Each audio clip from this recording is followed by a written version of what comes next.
ভাটাতলায় পানিবন্দী 10,000 মানুষ, ডুবেছে ফসলের ক্ষেত, ভেসে গেছে মাছের ঘের। কুড়িগ্রামে দুধকুমার নদের পানি বিপদসীমা পেরিয়েছে, এতে বিপাকে পড়েছে চরাঞ্চলের মানুষ। পানি বাড়ার সাথে সাথে দেখা দিয়েছে নদী ভাঙন। এছাড়া চাঁপাইনবাবগঞ্জ, কুষ্টিয়ায়ও বানের পানিতে ভাসছে নিচু এলাকা। স্কুল কলেজ বাচ্চারা যাইতে পারতেছে না পানির জন্য, খুবই কষ্ট। স্কুলে যেতে গেলে বাড়ি থেকে আসার সময় 2-3 জায়গায় মনে করেন যে একটু করে পানি, মানে আসতে গেলে ওইখানে কাপড় চেঞ্জ করে আবার স্কুলে আসা লাগে। রোয়াখাত সব পয়সা দেবো, পাট কাটতে পারতেছি না পানির জন্য।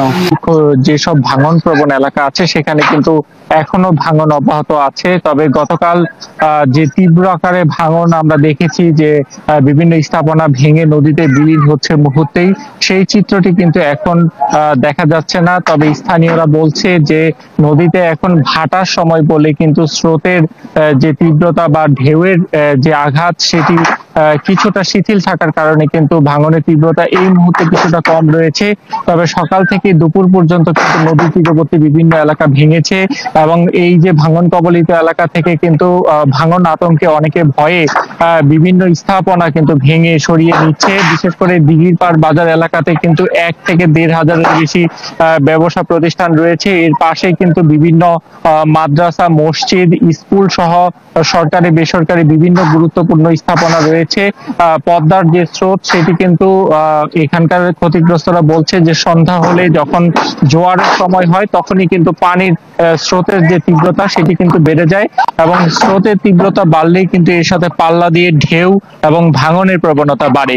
অর্থাৎ এই যে ভাঙন প্রবণ এলাকাটি রয়েছে সেখানে কিন্তু গত 2 দিনে অন্তত 10টির বেশি স্থাপনা কিন্তু ভেঙে নদীগর্ভে বিলীন হয়েছে এবং আতঙ্কে, উদ্বেগ আর উৎকণ্ঠার মধ্য দিয়ে কিন্তু এখানকার সময় কাটছে মানুষের।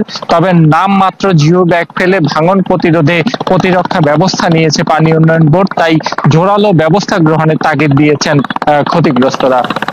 7 সেন্টিমিটার, বিপদ সীমার 7 সেন্টিমিটার উপর দিয়ে কিন্তু পানি প্রবাহিত হচ্ছে এবং অন্যান্য যে নদ নদীগুলো রয়েছে সেই নদ নদীর পানি বিপদ সীমার নিচে হলেও পানি বাড়ছে খুব দ্রুত। তাতে কিন্তু নদী তীরের একেবারে যে নিচু এলাকাগুলো রয়েছে, বিশেষ করে নিচু চরাঞ্চলগুলো কিন্তু প্লাবিত হয়েছে। আমি আজকে সারাদিনই ছিলাম দুধকুমারের পারে, নাগেশ্বরী উপজেলার বামনডাঙ্গা ইউনিয়নের লুসনি, চরলুসনি, কুটিচর, সেখানে হচ্ছে বামনডাঙ্গা, এইসব এলাকায়। ওইসব এলাকায় আমি যেটা দেখেছি যে 4টা প্রাইমারি স্কুলের পাশ দিয়ে আমি যখন যাই তখন সেখানকার শিক্ষার্থী শিক্ষকদের সঙ্গে কথা হয়েছে।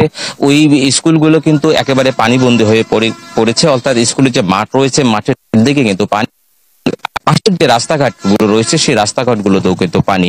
এরকম বেশ কিছু বাড়িঘরও আমরা দেখেছি পানিবন্দী, যদিও এখন পর্যন্ত কোনো বাড়িতে পানি প্রবেশ করেনি, কিন্তু চারদিকের যে রাস্তাঘাট রয়েছে, নিচু যে গ্রামীণ রাস্তাগুলো রয়েছে চরাঞ্চলের, সেই রাস্তাগুলো কিন্তু একেবারে তলিয়ে গেছে। সেখানে মানুষ কিন্তু একটা বড় ধরনের বিপাকে পড়েছে চলাচলে। একই সাথে চরের যে গোচারণ ভূমিগুলো রয়েছে সেগুলোও কিন্তু আমরা দেখেছি যে একেবারে